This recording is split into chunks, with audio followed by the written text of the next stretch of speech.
El sitio donde todos pueden invertir presenta Al Pan Pan. En el Mostrador Podcast, debate y conversación para comenzar tu mañana. Al Pan Pan, con Mirna Schindler. Entrevistas con los actores de hoy. El Mostrador, el poder de la independencia.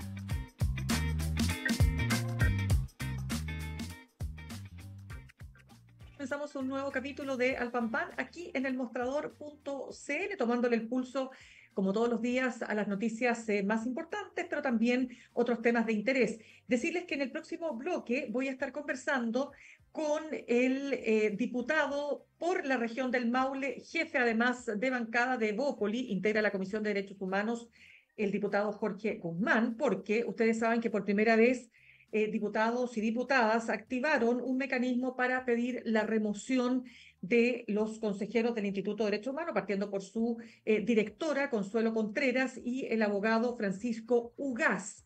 Vamos a estar con eso, vamos a estar con los alcances que tiene esta medida. Esto ustedes saben que luego llega a la Corte Suprema, ya está de hecho en la Corte Suprema, ya tiene el oficio y es la Corte Suprema finalmente la que decidirá si da lugar a esa remoción o no, según las causales que se han señalado.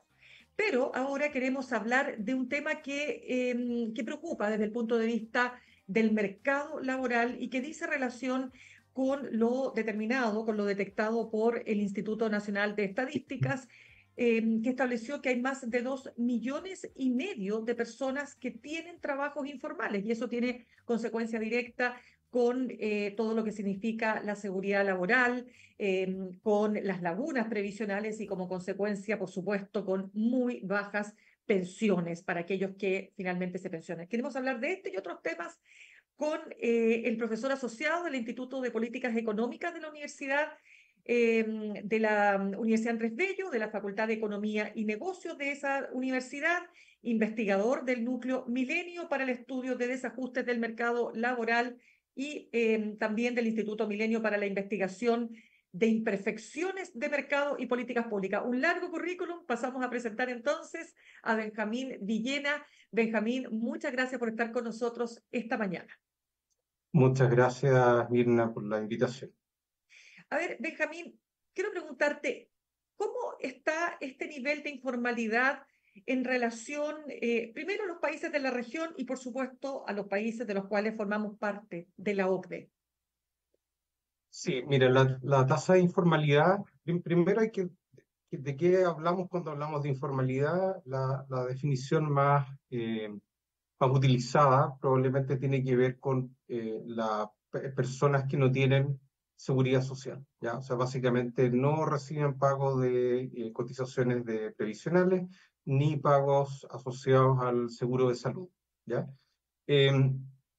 En Chile, esa cifra, el INE la tiene, digamos, la definición que utiliza el INE, que es algo más complicado que esto, porque incluye otros aspectos adicionales, está en cerca de un 28%. Comparado con otros países de la región, digamos, haciendo el caso de que las definiciones no son estrictamente iguales, es bastante más bajo, ¿ya? O sea, bastante más bajo nuestra tasa de informalidad versus, qué sé yo, la tasa de los países vecinos como Perú, Bolivia, Argentina, probablemente todos los otros países de América Latina. Conozco cifras también de Colombia y de Brasil. ¿Ya? Esas economías llegan a cifras cercanas al 50% o incluso más, ¿ya? O sea, son más comunes los trabajadores informales que los formales en la mayoría de los países de Sudamérica, por lo menos, exceptuando Chile y probablemente Uruguay. Ahora, si nos comparamos con la OCDE, las cifras de informalidad en países de la OCDE llegan en torno al 10%, más o menos, ¿ah? Depende de cada país. Países nórdicos prácticamente no tienen informalidad, hay otros países que tienen mercados laborales informales más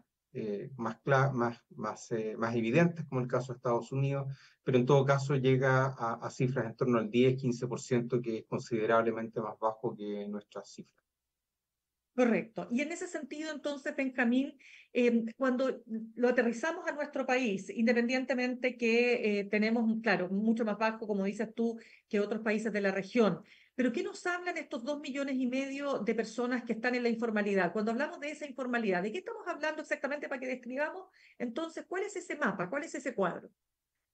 Sí, mira, en la literatura internacional, o sea, la gente que ha estudiado esto desde un punto de vista más formal, hablan de distintas informalidades, ¿ya? O sea, normalmente la cifra, esta definición de que no tienen seguridad social ni seguro de salud, abarca un espectro de personas que es bien heterogéneo, ¿ya? Tenemos desde personas que esencialmente realizan trabajos muy precarios, ¿cierto? Que son muy visibles, no sé, la persona que eh, las personas que hacen, no sé, actos de circo en la calle, digamos, o que están ahí recolectando monedas por alguna actividad que realizan, las personas que venden el comercio ambulante. Eso es, digamos, es quizá la parte más visible. Naturalmente, son trabajos muy precarios. También es cierto que en Chile detectamos un grupo importante, obviamente no es mayoritario, pero sí importante, de personas de nivel educacional alto que están en la informalidad, ¿ya? Y ese grupo de personas uno piensa, por ejemplo, que son profesionales que que boletean, ¿ya? ¿Ya? Que no tienen contratos de trabajo, sino que mes a mes están vendiendo servicios, ¿ya? Y obviamente son grupos diferentes, ¿ya? Hay un nivel de precariedad que es distinto. Obviamente el nivel educacional, el nivel de ingresos asociado puede, en el fondo, darte acceso a ciertos servicios, ¿cierto? Que son de importancia. Ahora, desde el punto de vista previsional, Ujú. lo que importa es si suman cotizaciones o no a la cuenta de la AFP, y hasta el punto en que alguien no sume las cotizaciones desde ese punto de vista de laguna previsional es lo mismo. Ya, evidentemente, mucho más grave en el caso de la persona que tiene una situación más precaria, pero, efectivamente, ¿cierto? Son personas que no están cotizando y por lo tanto en el futuro van a constituir una carga para el Estado, por pensión básica solidaria, ¿cierto? O cualquier otro beneficio de pensiones que pueda existir en el futuro. Ya, a ver, pero detengámonos ahí porque ahí tú mencionaste, claro, dos grupos. Aquel grupo que boletea, y cuando tú ya boleteas, hoy día sí estás teniendo, ¿no es cierto?, que obligadamente destinar parte de tus ingresos para, o sea, automáticamente el sistema, ¿no es cierto?, te quita parte de tus ingresos para la previsión, ¿no es así? O sea, ese Ujú. grupo uno podría decir que dentro de todo, comillas, está más protegido. Sí, por supuesto. O sea, ha existido cambios en la regulación en los últimos años, ¿cierto? Esto es relativamente reciente lo que tú describes, ¿cierto? Ujú. Eh, Hay cambios en la regulación que obligan a las personas que son independientes a tener cierto tipo de previsión, cotizar y destinar recursos para el Fondo para Seguridad Social, Pensiones y Salud, ¿ya? Ahora, eso en definitiva no estamos atendiendo como el lado de la precariedad de la informalidad, y hay un lado, ¿cierto?, que también es preocupante, que es el lado de la productividad, ¿ya? Que en el fondo Ya, sabemos también que los empleos informales tienden a ser menos productivos, en parte porque los proveen lo que llamamos empleadores informales, ¿ya? Empleadores que no existen, por ejemplo, en los registros de impuestos internos, empleadores que, digamos, no tienen ningún tipo de vínculo formal con los trabajadores, ¿cierto? Es un arreglo, es como un acuerdo que funciona día a día de trabajar en conjunto, pero en definitiva no existe ningún beneficio asociado a la ley laboral en estos casos, ¿cierto? Porque es como si este empleador formalmente o en la ley no existe. ¿Ah? claro. Entonces, esa es otra situación que es compleja, atiende al tema de precariedad, pero también atiende al tema de que tenemos problemas de productividad importantes, ¿cierto? Eso es algo que sabemos, que distintos académicos y distintas instituciones como la Comisión Nacional de Productividad vienen diciendo desde hace mucho tiempo, más o menos, que llevamos cerca de 20 años de productividad laboral estancada en Chile, ¿ya? O sea, no nos volvemos más productivos, nuestras horas de trabajo no están produciendo más como debería ser, ¿cierto? Si consideramos los avances tecnológicos a la disposición de la fuerza laboral, etcétera, ¿cierto? O el hecho de que simplemente las actividades empresariales logran combinar, uno pensaría, los recursos productivos de una manera más eficiente a través del tiempo. Eso por distintos motivos que bueno, podríamos estar elucubrando teorías por un largo rato, pero no está pasando en Chile y eso nos está condenando a tener tasas de crecimiento de la economía bajas. Algo de eso tiene que ver con esta permanente informalidad que tenemos, ¿ya? Porque efectivamente la gente, los empleadores que vienen aportando tecnología, capital más avanzado, etcétera, que permiten hacer despegar la productividad, evidentemente no van a sumarse al sector informal de la economía, ¿cierto? Necesitamos de eso para poder mejorar nuestro crecimiento. Sí, conversamos a esta hora con Benjamín Villena, profesor asociado del Instituto de Políticas Económicas de la Facultad de Economía y Negocios de la Universidad Andrés Bello. Benjamín, te quiero preguntarte varios temas acá, porque, por ejemplo, pregunta, ¿qué nivel de ingreso de esos 2,5 millones informales en Chile, qué nivel de ingreso promedio están teniendo esas personas? Porque me hiciste recordar esa discusión que se dio entre el expresidente de la SOFOFA, Bernardo Larraín, con respecto a la ministra Jara. ¿Te acuerdas cuando la ministra Jara decía, la gente, digamos, en el fondo, recurre a la informalidad porque pagan bajos sueldos? No sé si lo dijo exactamente respecto a la informalidad, pero en el fondo ahí se instala la discusión. Y lo que le replicaba en ese momento, o después, Bernardo Larraín, que era que en definitiva no era cierto que las personas informales ganaran más que aquellos que están en la formalidad o que tienen un contrato laboral. ¿Cuál es la evidencia que existe? A ver, si uno se remite a los datos de la encuesta suplementaria de ingresos, que en el fondo es la fuente más objetiva que teníamos para medir los ingresos de las personas año a año, efectivamente las personas que están en situación de informalidad tienen un salario promedio o un ingreso promedio, hablemos de ingresos, un ingreso promedio mensual inferior a las personas que están en la formalidad. ¿Ya? Eso es indiscutible. Ahora, esta mirada a los promedios no es particularmente útil si uno piensa en el tema de la informalidad, porque en definitiva las personas que suelen estar informales, ¿ya? Y ahí también hay un punto de si la informalidad es persistente o no, si las personas que están en la informalidad no siempre están en la informalidad y viceversa, los que están formales no siempre están informales. Perdón, los que están formales no siempre están con trabajo formal.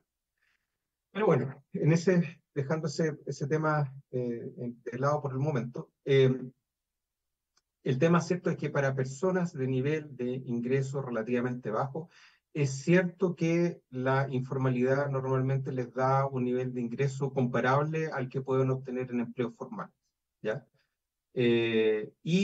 Sumado a eso, ¿cierto? Algo que también uno constata en los datos, la gente informal trabaja considerablemente menos horas que las personas formales, ¿ya? En todos segmentos. La mayoría de las personas formales en Chile, sobre todo asalariados en ese nivel de ingresos, trabajan las 44, 45 horas en la ESI 2022, ¿cierto? Hoy día, me imagino, estaremos en 44 horas. Casi la gran mayoría de la gente trabaja ese número de horas versus que la gente informal trabaja considerablemente menos, en torno a 37, 38 horas semanales. Entonces eso también nos dice algo, ¿cierto? En términos de que hay gente que está en la informalidad no solo por el tema de los salarios, sino también probablemente por el tema de los horarios, ¿ya? Por el tema y probablemente por el tema de la flexibilidad laboral, lo cual también se vincula con lo que observamos, que la informalidad es predominantemente femenina, ¿ya? Y sabemos, ¿cierto? Históricamente en Chile, que así como en muchos países, que normalmente son las mujeres las que cumplen el rol de cuidado de los niños, ¿cierto? En la sociedad, para bien o para mal, ¿cierto? Ese es un dato de la causa, otra discusión si eso debería ser tan así o no. Pero en la práctica, ¿cierto? Las mujeres se ven mucho más restringidas por motivos familiares en el mercado laboral que los hombres. Y eso también son otros aspectos que hay que considerar. Y finalmente hay un tema de estabilidad laboral, ¿ya? La informalidad por definición es como inestable, ¿cierto? Porque, Claro. por un lado, porque pensemos en los empleos típicos informal, ¿cierto? Uno pensaría como el vendedor ambulante. Evidentemente esos ingresos son bien inestables, ya son variables y dependen de un montón de otros factores que escapan un poco a su control. Un trabajo formal supuestamente tendría un ingreso más estable, ¿verdad? El problema, ¿cierto?, es que en Chile tenemos una tasa de rotación laboral muy grande, entre 35 y 40%, según lo que ha medido distintos estudios o algunos indicadores que publica el INE y otros que ha publicado el Banco Central de Chile utilizando datos de registro administrativo. 35-40% al año, significa que 35-40% de personas que están en un puesto de trabajo, que sé yo, en enero de un año, en diciembre ya no están en ese puesto de trabajo. Por distintos motivos, puede ser porque se cambió de trabajo, porque renunció, porque lo despidieron, etcétera, ¿cierto? Hay múltiples razones para eso. Pero eso también nos dice que los trabajos formales son inestables, ¿ya? Especialmente probablemente para el segmento de menores ingresos. Entonces, si tú pones en la balanza un empleo, un trabajo informal que tiene horas flexibles por definición, que tiene un salario bajo, pero que al final del día parece que no es tanto más inestable que el trabajo formal, entonces, bueno, para muchas personas la balanza se inclina para el lado de la informalidad, ¿ya? Al menos temporalmente. Y eso te puede ayudar a explicar por qué tenemos tanto desempleo, perdón, informalidad en Chile y suele ser, digamos, digamos, una situación que muchas personas visitan, entre comillas, a lo largo de su vida por distintos motivos en el mercado laboral. Y en ese aspecto, vamos a entrar, quiero entrar contigo también, Benjamín, en el tema de las mujeres, por supuesto, y los jóvenes, pero antes de eso, porque me interesa mucho el asunto que tú planteas, ¿no? Que en determinados niveles de ingreso, la verdad es que lo que se gana, claro, entre ser formal e informal, la diferencia no es tan honda, no es tan profunda. Lo que sí hay es que no estás, obviamente, teniendo seguridad laboral desde el punto de vista de tu previsión, etcétera, ¿no? De tu Exacto. futuro previsional, que ese es otro tema, pero que es súper relevante. Pero la gente necesita vivir el día a día, ¿no? Y ahí preguntarte, por ejemplo, cómo funciona todo este mercado de las aplicaciones, de los delivery, de las personas que trabajan, por supuesto, trabajando para una entidad, ¿no es cierto?, como sería, no sé, Uber o cualquier otra Mercado Libre, pensando en los que reparten. ¿Qué pasa con ese mercado? Ahí me imagino que también la informalidad es lo que predomina, o sea, eso es naturalmente informalidad, ¿no es así? Eh, a ver, los detalles de cómo se vinculan, se establece esta relación laboral entre las aplicaciones y las personas que trabajan para ellas. Hasta donde yo veo en Chile no está acogido la ley laboral. Ya hay una ley Uber que se está discutiendo ahora, pero Ujú. no me queda del todo claro, ¿cierto?, si va a establecer un vínculo laboral entre las personas. O sea, digamos, eso es algo que evidentemente es parte del diseño de negocio que puedan tener estas aplicaciones, ¿ya? De dar mucha flexibilidad para sumar una flota de conductores o de repartidores, ¿cierto? Claro. Eh, en distintos momentos del día, en distintos momentos del tiempo, ¿ya? Estos trabajos normalmente también sabemos que son bastante, en general son temporales, ¿ya? La mayor parte de la gente no está trabajando en esto de manera permanente, sino que lo utilizan muchas veces, ¿cierto?, para completar el ingreso de una jornada, a veces es como un segundo trabajo, o a veces es una forma temporal de estar, no sé, generando un cierto ingreso por mientras hacen una búsqueda laboral en algo que les parezca más interesante o más beneficioso, ¿ya? Entonces, efectivamente eso forma parte del paisaje que hoy día tenemos. Diría que lamentablemente las encuestas de empleo con las que contamos todavía no logran reflejar de manera tan precisa qué es lo que ocurre con respecto a esto, y sería lo ideal contar con los datos directos de las empresas que generan este servicio, pero eso lamentablemente no es posible, o por lo menos hasta donde yo conozco Correcto. no ha sido posible obtener, ¿ya? Sí, fíjate, Benjamín, disculpa que te interrumpa, es que me trae, o sea, me hace pensar también en, en las personas que se dedican a repartir todo lo que son los encargos de supermercados, donde ahí, por supuesto, que Exacto. abundan mujeres, ¿no? Y uno tendría que preguntarse cuánto es lo que realmente ganan. Yo entiendo que tienen que trabajar muchas horas al día para poder lograr alcanzar el sueldo mínimo, lo que yo, o sea, mira, eso, por eso lo que tú señalas es muy importante, porque ¿cuál es el mapeo que hay para entender aquello? Porque para que tú logres alcanzar el sueldo mínimo, que estamos hablando de 500.000 pesos brutos hoy día, yo tengo entendido que para ser repartidor de supermercado en el sentido del delivery, tienes que trabajar muchísimas horas, entonces no es tan simple, no es tan lindo como se ve por fuera. No sé si tienes alguna información sobre eso. Mira, la verdad no tengo Ya.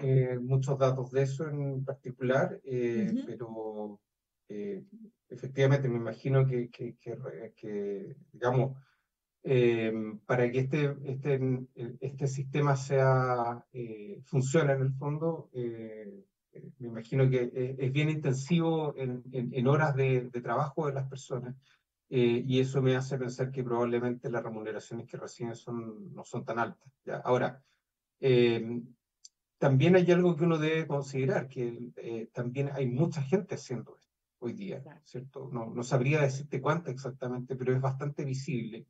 Y eso también nos dice que, al menos en comparación con otros tipos de trabajo que se están ofreciendo en el mercado, esta opción no parece ser tan, ¿ya?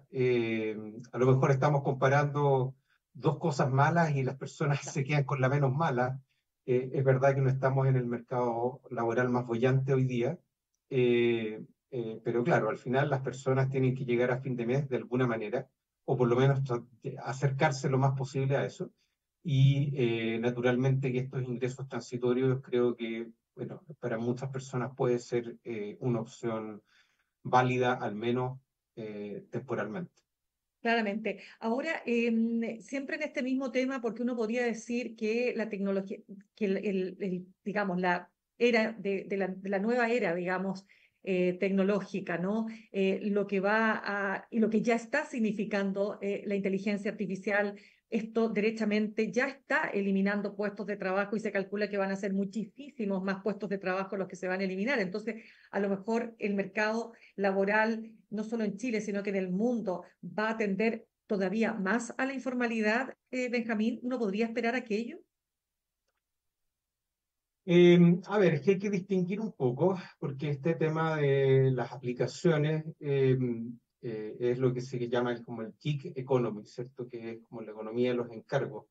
Eh, digamos, hasta la fecha no tenemos una tecnología confiable, que yo por lo menos haya escuchado, ni siquiera en los lugares más avanzados, que logre reemplazar este factor humano en la selección y la entrega de productos a domicilio, o en la conducción, por ejemplo, de automóviles, etcétera, ¿ya? O sea, por lo menos no se ha desarrollado una tecnología. A lo mejor existen, de pronto hay estos autos que se conducen solos y qué sé yo, pero no están libres de fallos, y probablemente es una tecnología aún demasiado cara. Por lo tanto, yo creo que por un buen tiempo vamos a tener este tipo de trabajos, van a estar ahí disponibles. ¿Dónde?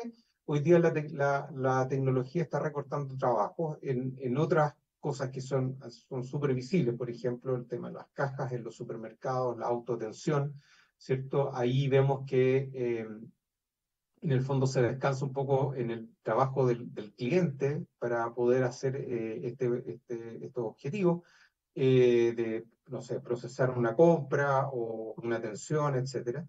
Y ahí vemos, sí, efectivamente, que los trabajos se han ido, digamos, desvaneciendo, los trabajos que antes estaban en ese tema, ¿cierto? Cajeros, etcétera. ¿Dónde más hay automatización? En áreas donde en Chile no existe demasiado, que es todo lo que es reemplazo de robótica, ¿cierto? Todo lo que es armado de maquinarias, etcétera, está altamente robotizado y automatizado hoy en día. Nosotros no tenemos una industria muy grande en esta, así que no nos va a afectar demasiado, por lo menos por ahora. Y el otro segmento importante que hemos visto que ha entrado con bombos y platillos en el último par de años, ¿cierto? Es lo que llamamos modelos de lenguaje grande, ¿cierto? Que son aplicaciones como ChatGPT u otros modelos de lenguaje, ¿cierto? Que simulan generar texto escrito por seres humanos, y eso en algunas áreas puede reemplazar una fuerza laboral que creíamos un poco más inmune antes a problemas de sustitución tecnológica, ¿ya? Particularmente personas que se dedican, ¿cierto?, a escribir, ¿cierto?, a redactar cosas en su trabajo que no son extremadamente elaboradas, ¿cierto?, o niveles de programación computacional relativamente simples, ¿cierto?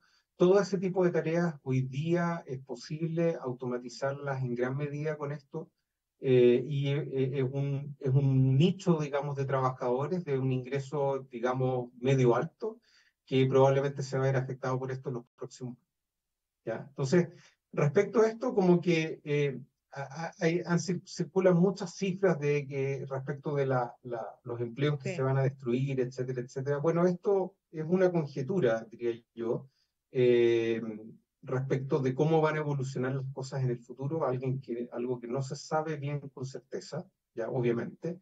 Y naturalmente es muy impredecible, ¿cierto? O sea, estas tecnologías, por ejemplo, como ChatGPT hace 2 años atrás o 3 años atrás, si bien existían, no eran tan masivas, ¿cierto? No habían sido utilizadas, no estaban en el boca a boca de las personas. Y hoy día vemos que se han masificado bastante, ¿cierto? O sea, no diría todo el mundo está metido en esto, pero un grupo importante de personas ya lo ha probado y ha utilizado en distintos tipos de tareas. Y por lo tanto, es difícil. Lo que voy con eso es que tal vez en el 2030 estemos discutiendo otra tecnología que no nos imaginábamos que iba a ocurrir, ¿cierto? Que no estaba en nuestro radar. A lo mejor digamos, se ven en riesgo trabajos de personas que realmente no se nos habría ocurrido, ¿ya? Y a lo mejor hay otro tipo de cosas, ¿cierto? Que, por ejemplo, no sé, una persona que pueda servir comida en un restaurante, ¿cierto? Un mesero, a lo mejor ese tipo de trabajo realmente uno pensaría, bueno, ¿cómo se puede automatizar eso, ¿cierto? De una manera manteniendo una calidad de servicio comparable. Uno entiende que comida rápida, uno puede poner una bandeja, ¿cierto?, en el mostrador y la gente va a buscarlo y se acabó, digamos. Pero en un restaurante un poco más, de nivel un poco más elevado, no veo que pueda existir en el corto plazo una tecnología que realmente pueda reemplazar ese factor humano, a pesar de que coincidiríamos en que ser una persona que atiende mesas, ¿cierto?, no es un trabajo que requiera una calificación tan elevada, ¿cierto? Al menos puede que Sí. me esté equivocando, digamos, no sé. Claro, exactamente. Benjamín, se nos acaba el tiempo, pero déjame preguntarte muy cortito, te pido porque ya estamos en la hora, pero preguntarte lo siguiente, porque hace algunos días, claro, se aumenta el salario mínimo, como te señalaba, ¿no es cierto?, a 500.000 pesos brutos, pero el economista David Bravo dijo que era una mala noticia. Dice, porque estamos pasando a mejor dicho, él dice, estamos pasando por una emergencia laboral. ¿Coincides o no con este diagnóstico? A ver, yo creo que todo depende cómo definamos las cosas, ¿ah? Lo de la emergencia laboral, yo entiendo, perdón, yo entiendo el punto que dice David, ¿cierto?, respecto de que no hemos recuperado niveles de empleo, de tasas de empleo que teníamos antes de la pandemia, y posiblemente otros países del mundo sí lo han hecho, la mayor parte de ellos sí lo han hecho, ¿ya? En ese sentido, sí, tenemos algunas dificultades. Tampoco podemos olvidarnos de que en Chile tuvimos distintos elementos que acentuaron la salida de la fuerza de trabajo de las personas mucho más. Por ejemplo, los retiros. Por ejemplo, el hecho de que tuvimos cuarentenas más extendidas que en otros países. ¿Y esto por qué tiene un efecto permanente? Porque básicamente mi sensación es que alteró la forma de organizarse en el hogar y eso genera efectos de inercia importantes en las decisiones laborales, ¿ya? Particularmente en el caso de las mujeres, particularmente en el caso de las familias con niños, ¿ya? Entonces, sin duda que, digamos, tenemos que atender a la realidad, ¿cierto? Esto no es como una cifra que tenemos que llegar a ella y devolvernos mágicamente, porque efectivamente en este mercado laboral han pasado cosas que no pasaron en otras partes. Y por otra parte, ¿cierto? Tenemos una actividad, una recuperación de la actividad económica que ha sido lenta, ¿ya? Y eso evidentemente sí afecta a la contratación, etc. Que quisiéramos que las cosas fueran diferentes, por supuesto, ¿ya? Ahora, ¿cómo llegamos ahí? Es una discusión como más compleja, ¿ya? Respecto al salario mínimo, te puedo decir que creo que es una apuesta bastante fuerte por parte de las autoridades, ¿cierto? Del Parlamento al final, que fue el que aprobó este aumento. Y vamos a ver cómo resulta. La verdad es que el área el efecto del salario mínimo es posiblemente una de las cosas más debatidas respecto entre economistas, y ahí tú puedes encontrar gente que dice que no hay ningún efecto, que hay efectos positivos, que hay efectos negativos. Hay de todo, de todos los colores y de todos los sabores en el fondo, ¿ya? Perfecto. ¿De qué depende? Bueno, lo que sí sabemos es que si en el fondo el salario mínimo hoy día, no sé, se duplica, sin duda que va a tener un efecto negativo sobre el empleo, ¿cierto? Eso lo sabemos. Llega un punto en que la teoría y casi que el sentido común te diría, Claro. vamos a llegar a un efecto negativo. Ahora, 500.000 pesos, ¿es ese umbral? La verdad es que no lo sé. No conozco ningún estudio serio que efectivamente como cifre o ponga un número efectivo o tentativo al menos sobre la mesa respecto de este es el salario laboral como óptimo que deberíamos tener en la economía chilena, y vamos a tantear terreno realmente con 500.000 pesos. Mi impresión es que así subjetivamente creo que estamos un poco pasados de la cifra, pero como te digo, me baso Ya. un poco en una corazonada y no tengo un estudio serio en el fondo como para respaldar eso. Perfecto. Te quiero dar las gracias, Benjamín Villena, profesor asociado al Instituto de Políticas Económicas de la Facultad de Economía y Negocios de la Universidad Andrés Bello e investigador además de Núcleo Milenio para el estudio de desajustes del mercado laboral, y también participas en otras entidades. Muchísimas gracias por tu tiempo y por aclararnos también este mapa, ¿no?, del mercado laboral en Chile. Muchas gracias, Mirna, por la Que estés muy bien. invitación. Saludo para todos. Gracias. Muchas gracias a ti. Saludamos a nuestros auspiciadores. Ahorrar cotidianamente se puede y de forma organizada, rápida y online con Ahorrando, la nueva funcionalidad de tu app Copeuch, en donde puedes programar ahorros de manera fácil y entretenida, eligiendo tus propias reglas y metas. Haz que el ahorro sea parte de tu vida con Ahorrando de Copeuch. Más información en copeuch.cl. Nos vamos al corte y al regreso vamos a estar conversando todo lo que ha pasado con respecto a la decisión de la Cámara de Diputadas y Diputados, ¿no?, de pedir la remoción de 2 consejeros, pero partiendo por la directora del Instituto Nacional de Derechos Humanos, Consuelo Contreras. Estaremos conversando con el diputado de Evópoli, Jorge Guzmán. Ya volvemos. En instantes, una nueva entrevista en Al Pan Pan con Mirna Schindler por El Mostrador Podcast, el poder de la transparencia.